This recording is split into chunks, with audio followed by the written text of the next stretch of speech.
Hello mes Pams! Aujourd'hui je vous fais une vidéo pour répondre à une question très intéressante qu'on m'a posée récemment. On m'a dit Élise, pourquoi tes accompagnements ne se font pas à la séance, mais uniquement sur des longues durées? C'est très simple, mais avant d'y répondre, pour ceux qui me découvrent aujourd'hui, je m'appelle Élise et je suis coach en énergie positive. Concrètement, j'accompagne les femmes hypersensibles à prendre confiance en elles, à retrouver le sourire et leur bonheur, même si elles ont déjà tout essayé. Les maîtres mots de mes accompagnements, c'est la bienveillance, l'écoute, le partage et faire en sorte qu'on avance ensemble pour trouver plus d'énergie positive dans ta vie et surtout te permettre d'avoir la vie que tu as vraiment envie de vivre. Récemment, on m'a donc demandé pourquoi mes accompagnements se faisaient plutôt sur le long terme. C'est vrai qu'aujourd'hui, je propose des coachings individuels et personnalisés qui ne se font pas en séance. Donc tu peux pas venir me dire bonjour, est-ce qu'on peut s'appeler juste 1 heure la semaine prochaine pour débloquer quelque chose. C'est pas que c'est pas quelque chose que je suis capable de faire, c'est juste que j'ai expérimenté pas mal de méthodologies et que j'aime proposer ce qui est le plus efficace et le plus pertinent pour toi pour avoir des résultats, non seulement pas tout de suite, mais à long terme. Des choses où tu vas vraiment réautomatiser ta façon de penser, prendre confiance en toi durablement et vraiment retrouver le sourire. Pourquoi je te parle de ça? Parce qu'en fait, aujourd'hui, quand tu fais des accompagnements à la séance, c'est pas que c'est une mauvaise chose, je trouve ça très bien qu'il y ait des gens qui le proposent et ça peut être très adapté à certaines personnalités. Ceci étant dit, je pense que quand tu vas prendre une séance, généralement, tu attends d'être en crise.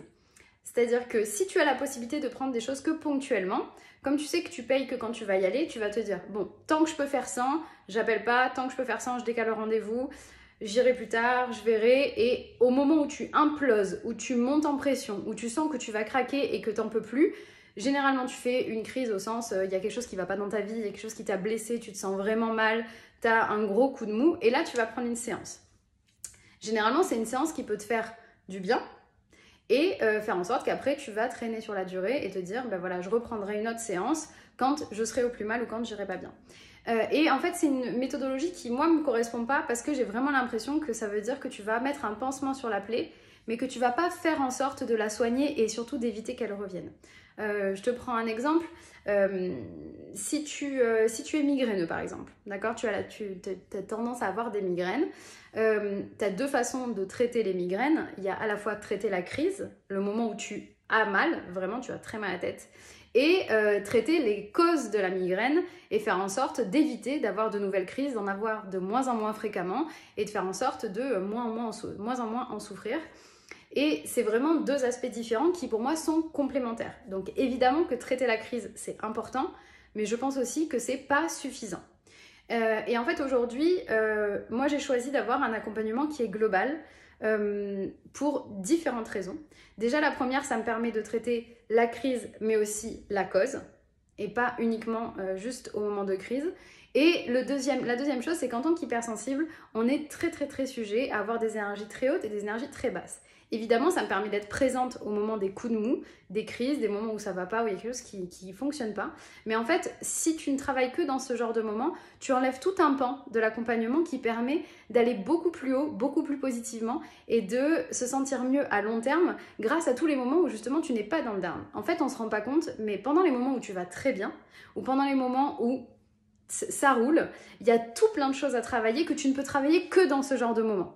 Tu vois, je reprends l'exemple de la migraine. Quand tu as la tête comme ça, que tu as la tête qui va exploser, tu as mal partout, c'est pas à ce moment-là que tu peux travailler sur les causes de ta migraine. C'est pas à ce moment-là qu'on va réanalyser quel est ton fonctionnement, quel a déclenché la migraine. Non, quand tu as la tête comme ça, tu veux juste prendre un cachet, dormir, couper la lumière, couper les sons et te couper de tout et attendre que ça passe. Et une fois que ça passe, là, tu peux te permettre d'aller travailler sur les causes et d'aller travailler en profondeur. Et donc c'est pour ça que je préfère avoir un accompagnement qui est sur le long terme. Personnellement, en fait, je vais à la fois être présente sur des rendez-vous, mais en fait, je vais avoir un accompagnement qui se fait dans la durée, qui est un accompagnement de longue durée. Pourquoi? Parce qu'on va pouvoir travailler sur les 3 piliers qui sont très importants pour moi quand tu veux prendre confiance en toi et quand tu es hypersensible. Ça va être petit 1, d'apprendre à se connaître.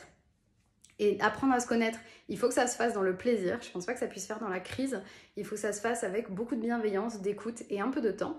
Le deuxième pilier, pour moi, ça va être la suppression du négatif. Ça va être faire le tri et de pouvoir retirer le négatif. Et le troisième pilier, qui est non négligeable, ça va être d'optimiser et cultiver le positif. Et tout ça, ça marche en cycle. C'est-à-dire qu'à chaque nouveau cycle, tu vas pouvoir mieux te connaître, une fois que tu t'es mieux connu, que tu as enlevé le négatif et cultivé le positif, passer à une nouvelle couche pour maximiser les résultats et avoir toujours plus d'énergie positive et toujours plus de bonheur.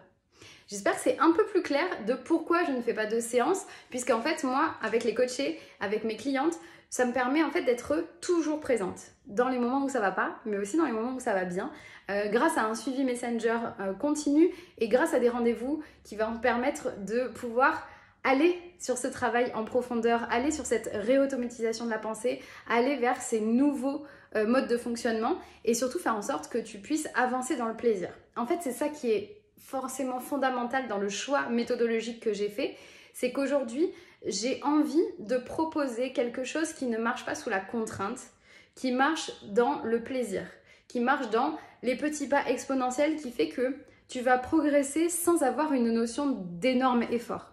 En fait, quand tu vas être dans une séance, souvent tu peux te sentir au pied du mur, tu peux te sentir en mode j'ai besoin d'être sauvé parce que là j'ai plus rien face à moi, j'ai plus de solution et énergétiquement et d'un point de vue émotionnel, c'est extrêmement intense. Et si tu regardes cette vidéo et que tu es hypersensible comme moi, tu sais à quel point quand tu es dans le moment de down, c'est très compliqué de pouvoir avoir ce recul-là. Et donc, c'est pas les meilleurs moments pour travailler pour toi. Et quand tu vas optimiser le plaisir, ça va te permettre d'avoir des résultats complètement différents et on va pouvoir travailler ensemble sur des résultats qui vont être comme un effet composé. C'est-à-dire qu'à chaque nouveau pas, c'est de plus en plus facile parce que tu peux avoir chaque fois de bons petits résultats et que à chaque fois, ça s'est fait dans le plaisir. Voilà, donc j'ai fait le choix aujourd'hui de n'accompagner mes clientes que dans la durée en pouvant travailler avec vous sur ces 3 grands piliers et d'être à vos côtés tout le temps. Parce que c'est aussi ça le problème de la séance, c'est qu'est-ce qui se passe entre 2 séances. Peut-être que tu as déjà eu le cas pour toi, peut-être que tu t'es déjà fait accompagner, peut-être que tu as fait une thérapie et que ça t'a fait beaucoup de bien. Et je te le souhaite vraiment parce que je pense que c'est des travails qui sont complémentaires entre la thérapie et le coaching. Mais peut-être que tu as senti aussi un peu cette solitude entre les séances. Ce moment où un soir, t'allais pas bien et ta séance, elle est dans 4 jours et t'as pas cette possibilité de travailler à ce moment-là. Et aussi quand ça va bien, quand tu vas pouvoir évoquer une victoire ou quand tu vas pouvoir te confronter à ton quotidien et qu'il s'est passé un élément, qu'il s'est passé un événement plutôt qu'un élément déclencheur, tu as besoin de le travailler rapidement, à chaud, et de faire ça dans un cadre safe, tout simplement, sans avoir besoin d'attendre, soit que ce soit une crise et que tu sois au bord du gouffre, obligé d'appeler quelqu'un, ou alors tout simplement que ce soit ton prochain rendez-vous.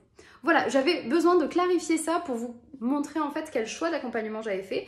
C'est pas mieux ou moins bien, je pense que c'est simplement ce que moi j'ai fait qui a les meilleurs résultats pour mes clientes et dans lequel je trouve qu'on a quelque chose qui est plus que juste mettre un pansement sur la plaie, mais quelque chose qui permet d'aller trouver une solution en profondeur, qui fait surtout qu'on va travailler sur ta confiance en toi aujourd'hui, mais que tu l'embarques bien plus longtemps qu'après le coaching, que tu puisses l'avoir pour toi, pour toujours et à jamais, et que tout ce qu'on va travailler ensemble, finalement c'est acquis, ce sera entretenir, mais tu l'auras avec toi pour le plus longtemps possible.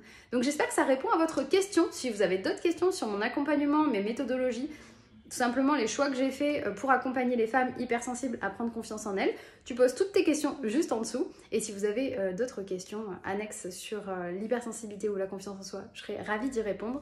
Merci beaucoup pour cette vidéo. N'hésitez pas à la partager si vous pensez que vous vous reconnaissez dans cette méthodologie. Je vous invite à regarder toutes mes autres vidéos sur l'hypersensibilité et la confiance en soi. On se retrouve très bientôt pour de nouvelles vidéos. Et en attendant, bam kiss!